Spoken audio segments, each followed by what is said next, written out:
Megawati akan dipanggil KPK terkait Harun Masiku. Loh, kok bisa? Karena ternyata di surat penetapan Harun Masiku menjadi anggota DPR ada cak basahnya Megawati. Megawati manuver lagi. Kali ini Prabowo yang ditekan. Gini bro, kita bahas santai aja tapi tajam. Ada yang lagi main manuver politik nih dan kayaknya mulai panik. Megawati, ya Megawati, kenapa? Karena sekarang Prabowo makin solid sama Jokowi dan SBY. Menurut Adian Napitupulu, politisi garang Partai Demokrasi Indonesia Perjuangan, 3 orang, masing-masing Prabowo, Jokowi, dan SBY, tanpa Megawati Soekarno Putri, tidak mungkin mereka menjadi Presiden Republik Indonesia.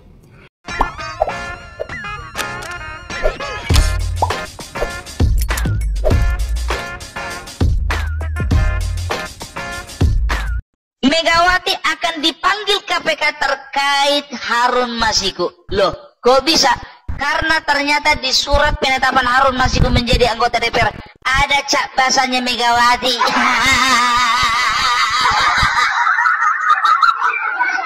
Apa bisa tersentuh itu pun bisa. Dia itu ketua umum loh, pun bisa dipanggil. Tapi dia presiden pun cuma 2 tahun. Abang nggak takut KPK pun nggak pernah takut. Siapa kali? Ada yang komentar. Jangan calling komentar ya. Pung, kenapa bajunya nggak ganti? Kok pakai yang itu lagi? Ya, tahu sendirilah kalian, ya kan? Ini musim liburan, baju harus dihemat-hemat. Lagian kan bau badanku kan nggak kecium sampai sama kalian kan, nggak nyampe ke situ kan? Ya, jadi banyak berbagai pihak mengatakan bahwasanya nggak susah untuk Megawati dipanggil KPK karena dia itu orang paling berpengaruh di bangsa ini. Kapan? Itu kemarin. Waktu Bapak Jokowi itu pun cuma 8 tahun. Begitu 2 tahun belakangan Bapak Jokowi udah nggak mau lagi diatur-atur. Jadi jangan pernah katakan bahwasanya Megawati tidak akan mungkin dipanggil KPK. Mungkin kalau untuk sekarang rencananya dipanggil. Kalau di tengah jalan ada perubahan, ya itu lainlah cerita. Yang penting KPK sudah menunjukkan keberaniannya, ya lewat juru bicaranya Tessa Mahardika, bahwasanya mereka akan memanggil ketua umum. Karena apa? Karena ada kaitannya, ada stempel basah Harun Masiku, ada stempel basah Ibu Megawati di surat penetapan Harun Masiku, kan begitu ya. Ini bakal seru, ini biar tahu kalian bakal seru. Tapi kalau aku sih nggak terlalu yakin kalau ibu ini pasti dipanggil. Sekarang begini juga, nggak perlu kalian panik, ya kan? PDIP mengatakan bahwasanya terlalu jauh, terlalu maju kalau KPK memanggil Ibu Megawati. Kenapa rupanya? Masalahnya apa? Kan cuma dipanggil. Ya Yasona Lawli dipanggil. Tapi kan nggak ditersangkakan. Kok tahu Pung dia nggak ditersangkakan? Nggak tahu juga untuk kedepannya. Ya mungkin saja Ibu Megawati ya akan mengirimkan kuasa hukum yang terbaik, ya kan, seperti Roni Talapesi, ya. Setelah itu siapa lagi itu yang kemarin itu yang biodatanya diganti-ganti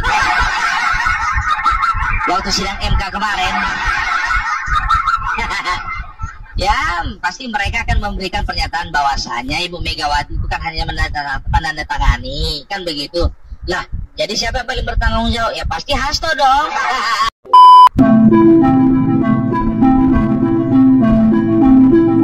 Megawati manuver lagi. Kali ini Prabowo yang ditekan. Gini bro, kita bahas santai aja tapi tajam. Ada yang lagi main manuver politik nih dan kayaknya mulai panik. Megawati, ya Megawati, kenapa? Karena sekarang Prabowo makin solid sama Jokowi dan SBY. Jadi ada program retret kepala daerah di Akmil Magelang. Program ini diinisiasi oleh Prabowo Subianto. Tujuannya jelas buat meningkatkan kapasitas kepemimpinan kepala daerah. supaya pemimpin daerah itu paham strategi pertahanan negara, ngerti geopolitik, dan bisa bersinergi dengan pemerintah pusat. Tapi tiba-tiba program ini dilaporkan ke KPK. Siapa yang lapor? Koalisi Masyarakat Sipil Anti Korupsi yang diwakili oleh Ferry Amsari. Nah, kalau udah dengar nama ini, lo harus sadar, ini bukan sekadar laporan biasa. Ferry Amsari ini dikenal sebagai oposan Jokowi dan Prabowo, dulu pendukung Ganjar Mahfud. Dia juga punya kedekatan sama Mahfud MD, dan Mahfud itu dekat sama Megawati. Pola-polanya kelihatan jelas kan? Mereka nuduh ada penyalahgunaan anggaran, konflik kepentingan, dan perusahaan penyelenggara yang gak transparan. Tapi tunggu dulu, bener gak tuduhannya? Wamen, dalam negeri Bima Arya sudah jawab, semua anggaran bersumber dari APBN, bukan APBD. Jadi fitnah soal kepala daerah pakai dana APBD itu udah terpatahkan. Terus mereka ribut soal penyelenggara acara PT Lembah Tidar Indonesia. Katanya ini perusahaan baru yang langsung dapat proyek besar. Oke, kita anggap itu jadi pertanyaan, tapi masalahnya, memangnya selama ini event-event pelatihan yang lain tuh transparan dan terbuka lelang? Kalau iya, tunjukkan datanya. Kalau enggak, berarti ini cuma manuver politik murahan. Nah, ini yang menarik. PDIP sempat boikot program ini. Semua kepala daerah dari PDIP diperintah buat gak datang. Kenapa? Bisa jadi ini bargaining politik. Bisa jadi ini cara Megawati buat nunjukin kekuatan supaya Prabowo bantu bebaskan Hasto dari KPK. Tapi Megawati salah hitung. Banyak kepala daerah PDIP tetap hadir, bahkan sejak hari pertama. Artinya apa? Instruksi Megawati mulai nggak digubris. Ada perlawanan di internal Partai Demokrasi Indonesia Perjuangan. Kepala daerah itu tahu program ini penting buat mereka, bukan sekadar acara seremonial. Satu hal yang bikin Megawati makin panik adalah fakta bahwa Jokowi, Prabowo, dan SBY makin sering tampil bersama di publik. Apalagi waktu acara retret di Akmil Magelang, mereka bertiga kompak hadir. Ini jelas bikin PDIP gerah. Kenapa? Karena Megawati itu nggak akur sama SBY, dan sekarang Jokowi pun udah mulai jaga jarak dari Megawati. Dia udah kehilangan kendali atas Jokowi, dan sekarang Prabowo pun lebih memilih bersekutu dengan Jokowi dan SBY ketimbang PDIP. Lihat aja, Prabowo pernah bilang bahwa dia didukung oleh presiden yang menjabat selama 20 tahun. Maksudnya Jokowi dan SBY.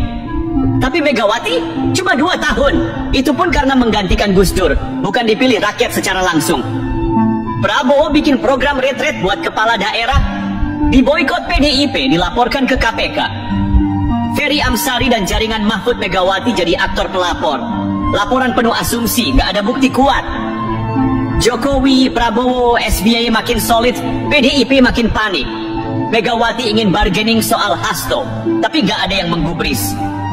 PDIP makin terpecah, kepala daerah mereka mulai berani melawan perintah Megawati. Sekarang kita tanya ke netizen cerdas, siapa sebenarnya yang main politik kotor di sini? Bro, kita harus sadar satu hal, semakin panik seseorang, semakin ngawur gerakannya.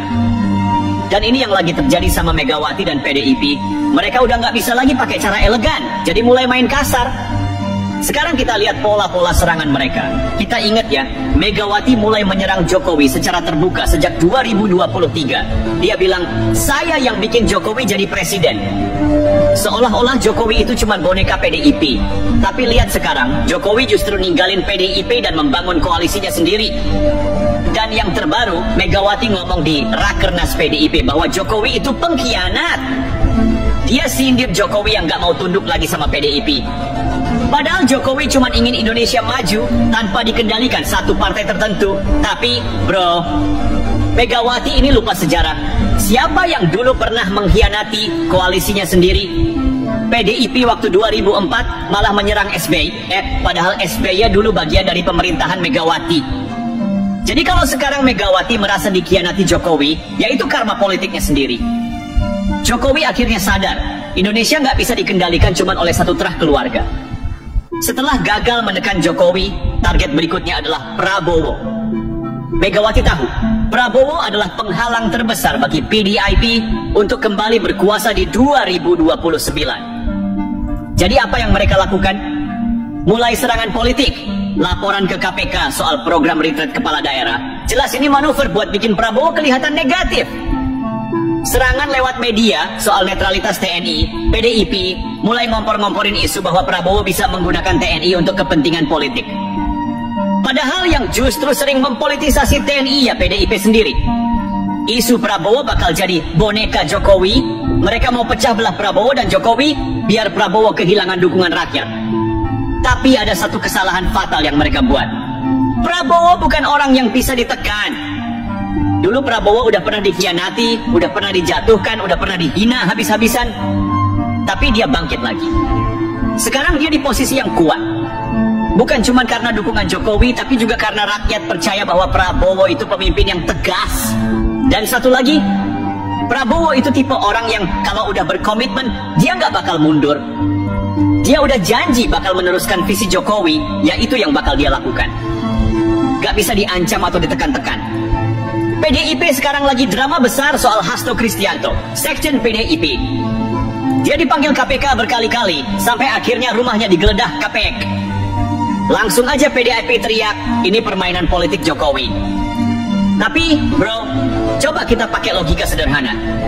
Kenapa setiap kali ada kader PDIP yang diproses hukum, mereka selalu tuduh ini permainan politik? Ketua DPRD DKI Jakarta, PDIP, korupsi bansos COVID. PDIP bilang ini serangan politik. Bupati Banyumas, PDIP, korupsi proyek infrastruktur. PDIP bilang ini serangan politik. Hasto dipanggil KPK soal korupsi Harun Masiku. PDIP bilang ini serangan politik. Lah, kalau semua kasus korupsi di PDIP disebut serangan politik, terus kapan mereka mau ngaca? Faktanya, Hasto ini udah bolak-balik menghindari KPK selama bertahun-tahun. Waktu ada kasus suap Harun Masiku 2020, dia dipanggil berkali-kali, tapi selalu mangkir. Sekarang giliran KPK serius menindak, mereka malah playing victim. Jokowi sendiri udah tegas bilang dia nggak campur tangan dalam kasus hukum. Tapi PDIP terus bawa-bawa nama Jokowi buat playing victim. Kenapa? Karena mereka butuh alasan buat menyerang Jokowi dan Prabowo sekaligus. Megawati ini udah kehilangan banyak hal. Dia kehilangan kendali atas Jokowi. Jokowi sekarang jalan sendiri dengan koalisi barunya. Dia kehilangan pengaruh di pemerintahan. Menteri-menteri PDIP sekarang nggak punya posisi strategis lagi. Dia kehilangan kendali atas hukum. Kasus Hasto dan kader-kader PDIP nggak bisa lagi ditutupi. Dia kehilangan kontrol atas kepala daerah. Banyak kepala daerah PDIP mulai berani melawan.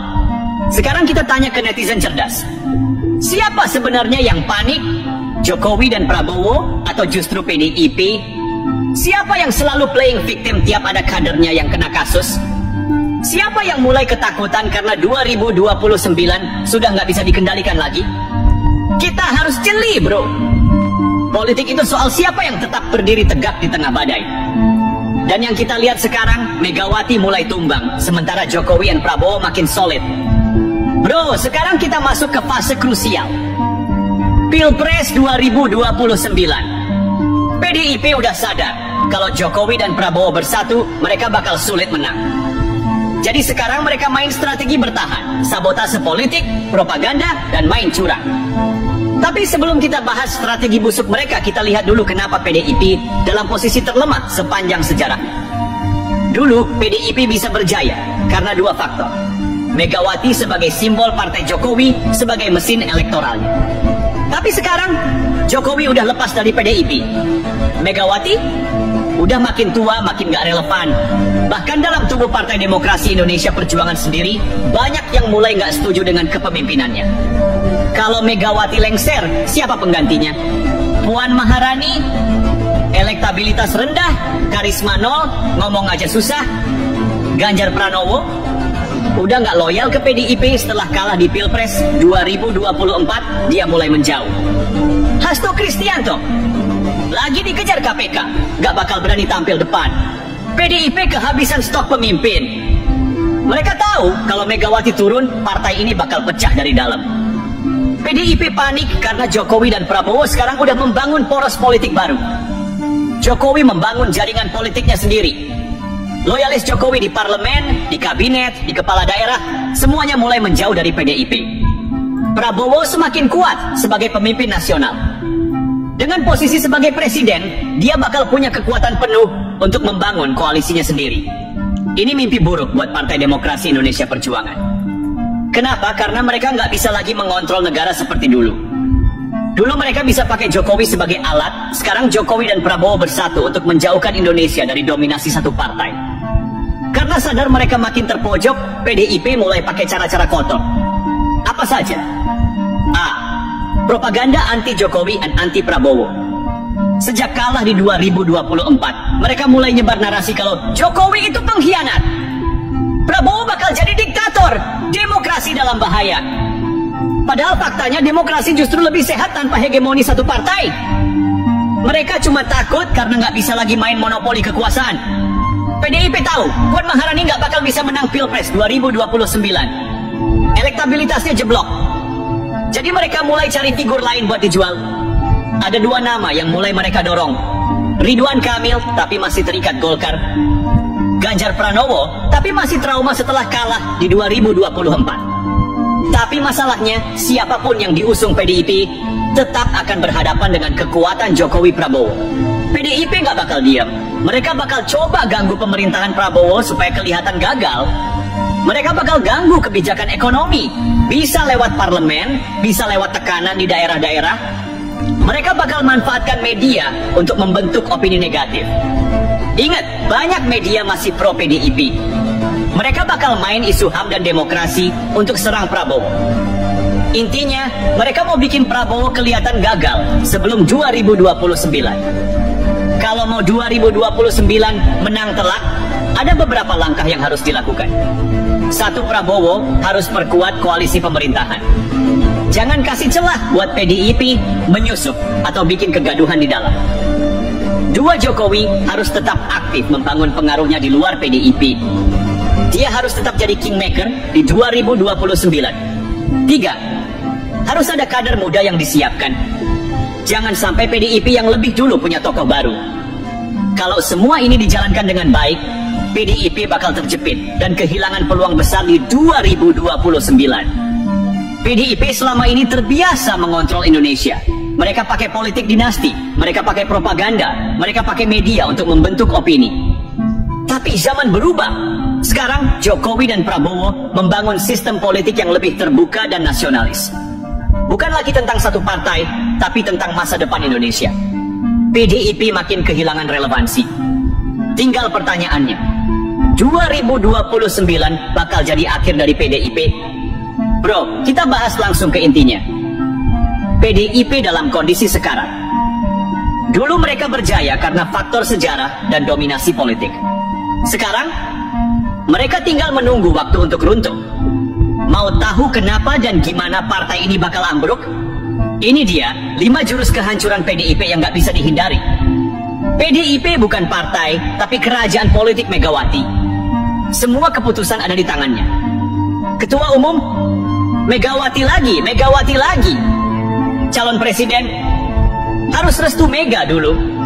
Kebijakan partai, gak boleh bertentangan sama keluarga Megawati.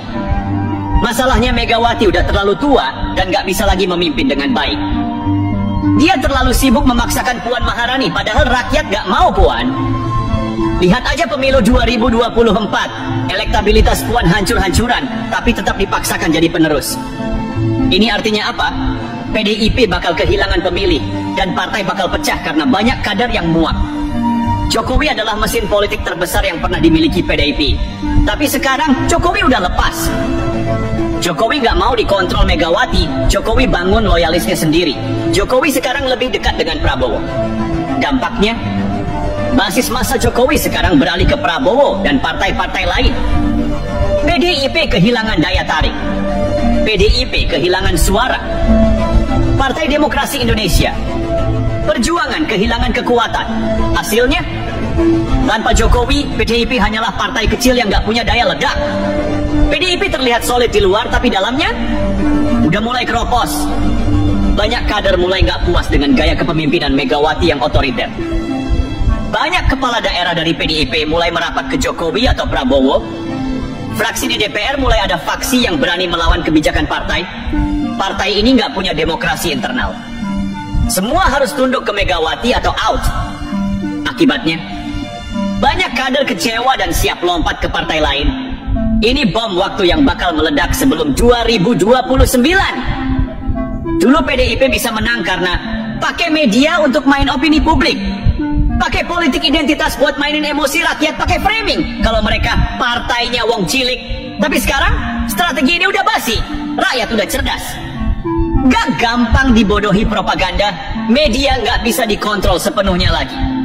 Ada sosial media yang membongkar kebohongan mereka. Mereka bilang partai rakyat, tapi kelakuan elitnya kayak bangsawan. Semua trik politik mereka udah gak laku. PDIP gak bisa lagi menang hanya modal propaganda. Kita lihat partai besar lain yang pernah berjaya. Golkar setelah Soeharto jatuh jadi partai tanpa arah. Demokrat setelah SBY turun kehilangan kekuatan besar. Sekarang PDIP akan mengalami nasib yang sama. Tanpa Megawati, PDIP akan ribut soal siapa pengganti. Tanpa Jokowi, PDIP akan kehilangan separuh basis pemilih. Tanpa strategi baru, PDIP hanya akan jadi partai nostalgia. Gak percaya? Tunggu aja 2029. Partai Demokrasi Indonesia pimpinan sudah terlalu lama berkuasa dengan gaya lama. Sekarang rakyat butuh pemimpin yang tegas, gesit, dan gak otoriter. Jokowi dan Prabowo sudah membuktikan bahwa Indonesia bisa lebih maju tanpa PDIP. 2029 bakal jadi tahun kehancuran PDIP. Pemilih akan beralih ke partai lain. Elit partai akan pecah dan saling sikut. Tanpa Jokowi dan Megawati, partai ini akan kehilangan arah. PDIP sudah habis. Indonesia siap menuju era politik tanpa dominasi Partai Demokrasi Indonesia. Perjuangan. Sekarang kita tinggal menunggu momen jatuhnya partai ini. Bro, jujur aja, siapa sih yang masih betah sama PDIP? Netizen udah muak, rakyat udah capek, semua cuma nunggu partai ini anjlok. Dulu mereka bisa nyuruh-nyuruh rakyat. Dulu mereka bisa seenaknya main politik kotor. Dulu mereka bisa manipulasi media. Tapi itu dulu. Sekarang, rakyat makin cerdas. Sekarang, netizen makin kritis. Sekarang, gak ada lagi tempat buat partai sok kuasa. PDIP udah di ujung tanduk. Tinggal nunggu waktu, mereka pasti jatuh. Dulu PDIP bisa mainin opini. Dulu PDIP bisa bikin framing sesuka hati. Dulu PDIP bisa nyerang orang seenaknya pakai buzzer. Sekarang game over. Netizen udah paham modus mereka. Netizen udah tahu siapa yang main curang. Netizen udah gak bisa dibohongi. Mereka masih coba main drama politik. Udah gak laku. Dulu rakyat diem. Dulu rakyat takut kalau kritik PDIP. Dulu rakyat masih percaya partai ini. Sekarang kagak lagi. Rakyat udah tahu PDIP bukan partai wong cilik. Rakyat udah tahu PDIP cuma mau kuasa selamanya. Rakyat udah tahu Megawati cuma peduli dinasti bukan rakyat. Bukan cuma netizen, rakyat biasa di desa pun udah paham. Semua mata terbuka. Partai ini harus turun dari panggung politik. Dulu bisa pakai cara kotor buat menang. Dulu bisa manipulasi sistem. Dulu bisa seenaknya pakai buzzer buat serang lawan. Tapi sekarang sudah kelihatan semuanya. Media sosial jadi tempat rakyat buat lawan propaganda mereka. Data dan fakta gak bisa ditutupi lagi. Rakyat bisa langsung lihat siapa yang licik, siapa yang tulus. PDIP pikir bisa terus main kotor? No way, bos. Rakyat udah siap lawan. Sementara PDIP sibuk rebutan kekuasaan, Prabowo dan Jokowi fokus bikin Indonesia maju. Jokowi udah kasih bukti kerja nyata, Prabowo udah kasih bukti kepemimpinan tegas. Gak ada lagi tempat buat partai yang sibuk ribut sendiri, cuma mikirin dinasti keluarga. Ngerasa paling benar, Indonesia butuh pemimpin yang kerja, bukan pemimpin yang cuma mau kuasa. Bro, kita semua tahu PDIP nggak bakal bisa bertahan sampai 2029 dengan cara lama. Satu, tanpa Jokowi, mereka kehilangan separuh suara. Dua, tanpa strategi baru, mereka nggak punya daya tarik lagi. Tiga, tanpa tokoh besar, mereka bakal jadi partai kerdil. 2024, mereka masih bisa bertahan dengan sisa-sisa kekuatan. Tapi 2029, game over. Rakyat udah siap ninggalin PDIP. Netizen udah siap ngerayain tumbangnya partai ini. Kita semua tinggal nunggu waktu. Menurut Adian Napitupulu, politisi garang Partai Demokrasi Indonesia Perjuangan, 3 orang, masing-masing Prabowo, Jokowi, dan SBY, tanpa Megawati Soekarno Putri, tidak mungkin mereka menjadi Presiden Republik Indonesia. Apakah Anda percaya dan setuju dengan pendapat dari Adian Napitupulu? Mari kita membincang hal ini. Teman-teman, pernyataan Adian Napitupulu, seorang politisi PDIP, tentu saja sangat kontroversial. Mengapa? Karena apa yang dikatakannya bahwa jasa seorang Megawati itu adalah jasa yang membuat SBY, Jokowi, dan Prabowo Subianto harus menganggap Megawati sebagai orang yang penting yang membuat mereka bisa menjadi seorang Presiden Indonesia. Pernyataan ini saya katakan kontroversi karena tidak berbasis pada kesadaran sejarah. Saya ingin katakan bahwa sekalipun mungkin ada jejak-jejak Megawati Soekarno Putri, tetapi apakah memang Megawati begitu saja memuluskan orang seperti SBY untuk maju dalam kontestasi pemilihan presiden dan wakil presiden pada zamannya? Saya justru menemukan fakta bahwa sebetulnya SBY adalah orang yang pada waktu itu dianggap sebagai pengkhianat oleh Megawati karena ia waktu itu adalah salah satu pembantu Megawati yang menjadi menteri dan pada akhirnya menjadi salah satu kontestan untuk menyaingi bahkan memenangkan kontestasi pemilihan presiden mengalahkan Megawati Soekarno Putri.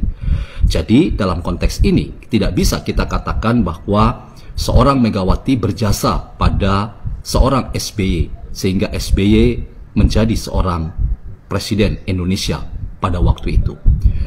Yang kedua, catatan bahwa Jokowi itu juga mendapatkan perhatian dan sekaligus privilege dari seorang Megawati sehingga ia menjadi presiden selama 2 periode, itu juga harus kita tempatkan secara kritis.